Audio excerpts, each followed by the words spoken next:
It was about doing things that we didn't even know we could do yet, which became one of zero. And that's why that became the brand that I'm going to continue to wear for the next few years, and build that association. But I think that kind of encapsulates my personal life goal, which is like, what would I do if I weren't afraid? And what would I do if I knew I couldn't fail?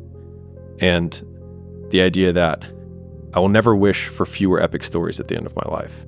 And I've never regretted failures. I've always regretted things that I didn't try. And so just along those lines of trying to create more bias internally towards action rather than inaction, and normalizing consequences of failure as we said earlier, win or learn.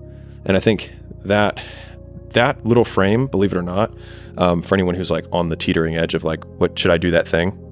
When I was debating quitting my job, which is still the hardest decision I've made to this day, still, of the many that I've made, was I figured that if I didn't make the entrepreneurship thing work, I would have a hell of a story for business school. And that was actually like the reasoned argument that I gave myself for being willing to quit, was that I think that with my experience, I'll still be able to get a job, and I'll have a really cool story of entrepreneurship that I could use to apply to get into business school and then eventually get a job later.